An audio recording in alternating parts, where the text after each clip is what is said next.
Sebagai salah satu ilmu yang diajarkan sejak sekolah dasar, masih banyak siswa di Indonesia yang menganggap pelajaran bahasa Inggris sebagai mata pelajaran yang susah dan menakutkan. Padahal, jika dilakukan dengan metode dan strategi pembelajaran yang tepat, maka mata pelajaran bahasa Inggris bisa menjadi sangat menyenangkan untuk anak-anak.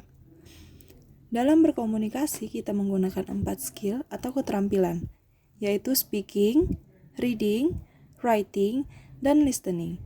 Salah satu skill yang akan kita bahas adalah reading. Skill yang satu ini sangat membantu untuk meningkatkan kemampuan dalam ketiga aspek lainnya. Saat membaca teks bahasa Inggris, kita akan menemukan kosakata yang mungkin tidak pernah kita ketahui sebelumnya.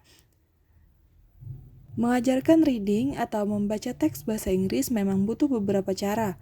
Guru dituntut untuk mengetahui hal-hal yang perlu dalam pengajaran reading di dalam kelas.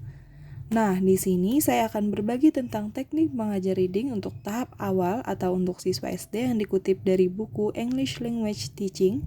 Pertama, saat mengajar reading, guru tidak boleh memaksa siswa untuk membaca cepat, akan tetapi guru harus menekankan pada akurasi pelafalan atau pronunciation. Kedua, saat mengajar reading, guru harus meminta tidak lebih dari satu siswa untuk membaca pada saat yang bersamaan. Selain itu, guru harus memperhatikan setiap siswa di dalam kelas. Ketiga, ketika mengajar reading, guru harus hati-hati dalam memberitahu dan meralat kesalahan dalam pelafalan atau pengucapan, artikulasi, dan intonasi siswa dalam membaca. Keempat, saat mengajar reading, guru pertama-tama harus mencoba mengetahui sebab-sebab kesalahan yang dilakukan oleh siswa dan mencoba meluruskan atau membenarkan kesalahan tersebut dan menghilangkan penyebab kesalahan tadi.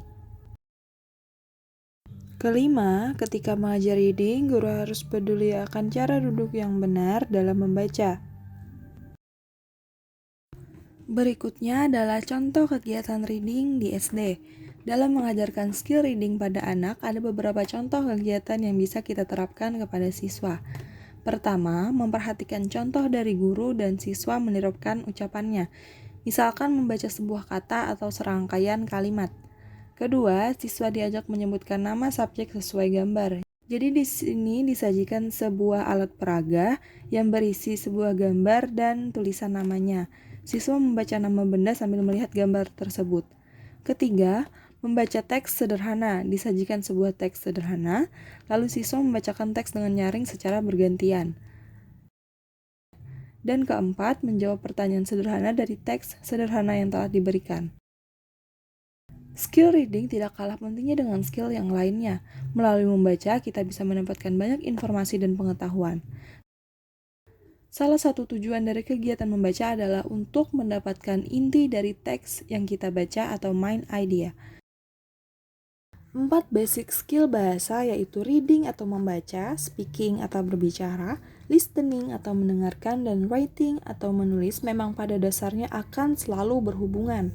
Speaking adalah saat kita melafalkan sebuah bacaan, listening adalah saat kita mendengarkan bacaan orang lain, dan writing adalah saat kita membuat atau menulis ulang sebuah bacaan. Dari keempat skill yang telah disebutkan, semua sama pentingnya untuk dipelajari, karena semua saling berkaitan, sehingga semuanya saling mendukung untuk pembelajaran di aspek lainnya. Demikian tips-tips mengajar bahasa Inggris berdasarkan pembagian skill, khususnya skill reading. Terima kasih.